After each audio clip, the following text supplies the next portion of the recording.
బాబాయ్ ఇంటికి పోతాను తినచ్చునవా తిన్నా నువ్వు ఎందుకు ఏడుస్తున్నావు ఏం లేదు నువ్వు ఎందుకు ఏడుస్తావు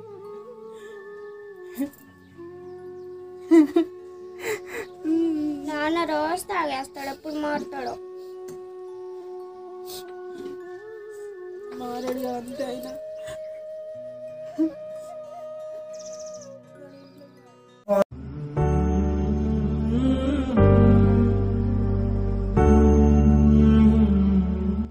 అద్దు తాగకు తాగంటే ఏమైనా ఆడితో నీతో తిరిగి మందు తాగొచ్చి ఇట్లా మంచాన్ని పడ్డవి అలా మరి తంబలంతా కాసుకొస్తా తాగకపోతే జర బుక్కడంతా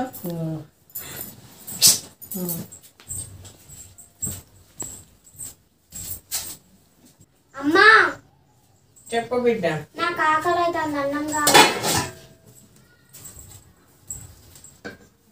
అన్నము కొద్దిగానే ఉన్నది ఒక అన్నం తిను తర్వాత నేను తిన్నాను అప్పుడే తిన్నా నువ్వైతే తిను నువ్వు తింటే నేను తిన్నట్టు సాయంత్రం పక్కలో అడుగుదాం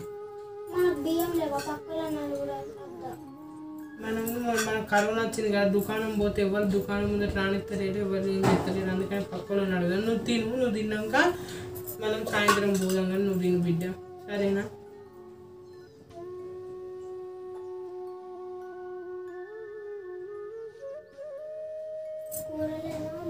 తిను బిడ్డ ఎత్తున పూట గడుపు ఏం లేవు ఇంట్లో పప్పు లేదు ఇది ఏం లేవు నాన్నకు అట్లా జ్వరం వచ్చిన కాడ నుంచి ఇంటికి కూడా ఎవ్వరు వస్తలేరు ఆ పప్పి కూడా వచ్చేటోడు ఇంటికి ఎవ్వరు వస్తలేరు తండ్రి కోసాయి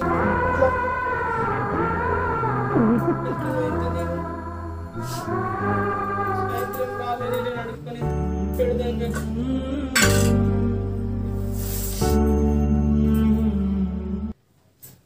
తిను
अरे उनको करोना है रे चलो हम जिंगी चलो भागो करोना వచ్చింది తెలుసా కొంచెం దూరం ఉండాలి నేతో వదిలేస్తాను చెప్దాం సమజాయించి చెప్దాం ఇక కెమెరా వెళ్ళిపోమని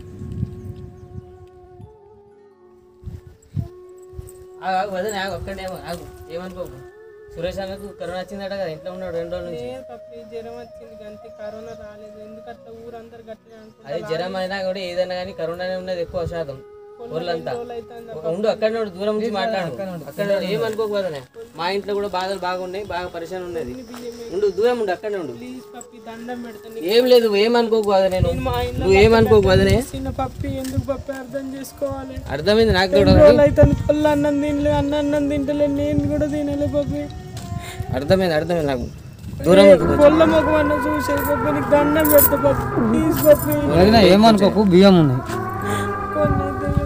ఇంటింటి అన్న మంచాలనే ఉన్నాడు పప్పి మంచిగా అయితే లేదు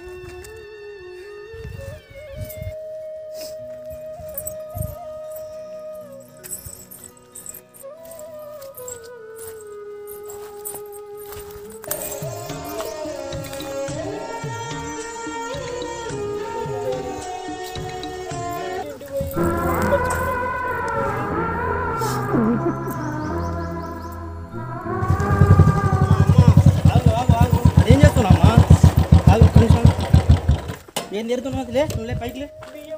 అరే ఏ నా కొడుకు రాలే, ఫోన్ చేయాలి ఎవరికి నువ్వు? మరి కింద పడ్డప్పుడు బియ్యం ఏరుతావా?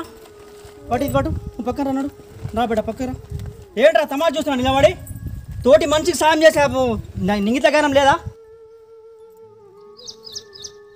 అమ్మ ఒక్కసారి ఫోన్ చేస్తే అయిపోతుంది అమ్మ. పప్పి బాయ్ तमाशा देख रहे नहीं चावल उठा रही बच्ची तो आओ शेखर మీతో కలిసి తిరిగినగా సురేష్ ఇదేనా ఫ్రెండ్స్ బట్టే అరే ఏం సారీ ఒక మనిషికి కష్టం వచ్చేప్పుడు మనం అనుకోవాలి, దానికే ఫ్రెండ్ సర్కిల్ అంటారు. చదువుకున్నది ఇదేనా మనం? చెప్పు. అరే సారీ లేనిదే తమ్ముడు, ఒక్కటే కరోనా అనేది నీ ఇంట్లో పుట్టలే నా ఇంట్లో పుట్టలే, రేపు నీకు రావచ్చు ఎవరికైనా రావచ్చు. కానీ ఇవాళ మీరు ఎట్లా దూరం పెడతారు? పాపం ఇంటింటికి పోయి బిచ్చం అడుగుతుంది, రేపు నీకు దూరం పెడితే ఆ పరిస్థితి ఒకసారి ఆలోచించు. అమ్మ ఇరటి ఎండాలా పాపం చిన్న పాపను పట్టుకున్నా బియ్యం పెడుతుంది, కొంచెం సాయం చేయాలని మిగతా కదా కొంచెం. అమ్మ మీరు చిన్న పాప అమ్మ చిన్న పాప డిస్టెన్స్ కరోనా పెద్ద వ్యాధి ఓకే, కానీ డిస్టెన్స్ మెయింటైన్ చేయాలి. మన మనోధైర్యం మనకు బలం, ఆటోమేటిక్గా లేచి నిలబెడతాం. కానీ ఒక్క చిన్న సామెత గుర్తు చేసుకోవాలమ్మ అందరం. ఒక్క కాకి చనిపోతే 100 కాకులు వచ్చి అక్కడ జమ అవుతాయి. ఆ పక్షులో ఉన్న మానవత్వం మన మనుషులు అయిపోయి ఎక్కడమ్మా ఉందా? మీరు ఫ్రెండ్స్ అంటారు, ఏ నా ఒక్క కొడుకు ఫోన్ చేస్తే కూడా ఆమెకు సాయం చేయాలి. ఎలా అమ్మా? అమ్మా నువ్వు ధైర్యంగా ఉండు, పరేషాన్ కాకు. టిల్లు బాయ్ ఫోన్ చేయి, ఎనీ టైం రెడీ అవుతారు. చలో ఓ తమాషా దగ్గరే చల్, ఎవరికైనా ఉంటే సాయం చేయరా బాయ్, సారీ చెప్తే కాదా అది. దామా కరెంటు పోయింది, ఈ లత కిరాణా దుకాణం కానీ పోయింది, మందులు తెస్తాను పోయింది, అది అటే పోయింది. ఇంకా బా జ్వరం అయితే 2 రోజులు బాగా తలకా నొప్పి లేచింది. సురేష్ అన్న గుడ్ ఈవినింగ్. ఏం సంగతి చెప్పాలి. మొన్న ల్యాబ్కి వచ్చినా లేకుండా నువ్వు బయటికి వెళ్ళినా ఆ రోజు ఎవరు ఫ్రెండ్స్ వచ్చి వెళ్ళిపోయింది. ఊర్లోనే చూసిండ ఆల్రెడీ నెగిటివ్ వచ్చింది కరోనా. నాకు నెగిటివ్ వచ్చింది, కరోనా నెగిటివ్ వచ్చిందని తెలుసు తమ్ముడు. వాడలా మనం పప్పిగా లేడు ఆ మూల మీద దుకాణం కాడ పప్పు వాడు ఏం చేసిండంటే వాడ మొత్తం కరోనా వచ్చింది సురేష్ అనే కానీ పబ్లిసిటీ చేసిండు. కిరాణా దుకాణం పోతే కూడా కరోనా దూరం పెట్టిండు. మా ఇంట్లో పోతే కూడా నీళ్ళు అడిగితే కూడా నీళ్ళు ఇచ్చిలే అటే. అంటే ఇప్పుడు జలుబు వచ్చిన జ్వరం వచ్చిన దగ్గు జలుబు లక్షణాలు అన్ని కరోనా లక్షణాలు ఉన్నాయి, కానీ కరోనా రాలే నాకు. రాలే కానీ వాళ్ళకి తెలియదు, నీకైతే తెలుసు కదా ల్యాబ్ లో తెలుసు. ఓకే ఇప్పుడు ఇదే ఉన్నది పరిశాన్. అయితే మామూలుగా హాస్పిటల్కి వెళ్తే తగ్గుతుంది, మరి కలుస్తాను. సరే వచ్చి కలుతుంది మళ్ళా కలుతాను.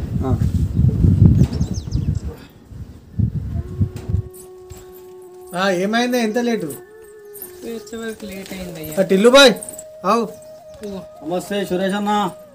నమస్తే సురేష్ అన్న. టిల్లు బాయ్ చాలా చాలా థ్యాంక్స్. మీకు ఇంత దూరం వచ్చినందుకు కొంచెం జ్వరం వచ్చింది 2 రోజులు అయింది. అదే మీ మొత్తం ప్రచారం అయింది కరోనా అని, మురళీనా పోయి ఆడ మొత్తం ప్రచారం అయింది కరోనా ఉన్నదన్నా.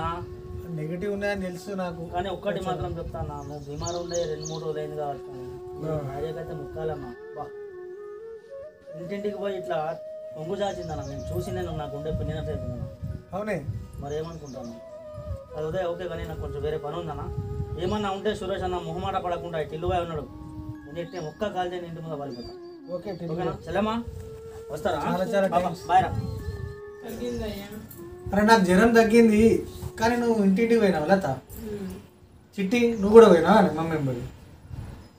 నాకు ఒక్క మాట చెప్పు, అటు ఇల్లు బాగా సామాన్ ఇచ్చింది, ఇంట్లో బియ్యం లేవని చెప్పాలి కదా. ఎట్లా చెప్పాలి నీకు? దుకాణంలో పోతే ఇంటి ముందు ఆ దుకాణం ముందు రోజు రానేళ్ళు మీ ఇంట్లో కరోనా చెంది పడేసి ఆ పోరు 2 రోజులు అవుతున్నారు తిరగలే అని ఇంటింటికి బియ్యం అడిగేస్తుంది. ఇదంతా నేను తాగడం వల్లనే అవుతాను కదా.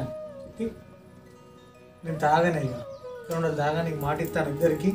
నేను తాగుడు బంద్ చేస్తానా, మంచిగా చదువుకోకుండా నీకు మంచిగా చదివిపిస్తా. ఓకేనా లత? ఇంకోసారి అట్లా జరిగేది నా వల్ల నువ్వు అడిగినావు అని ఇంటింటికి.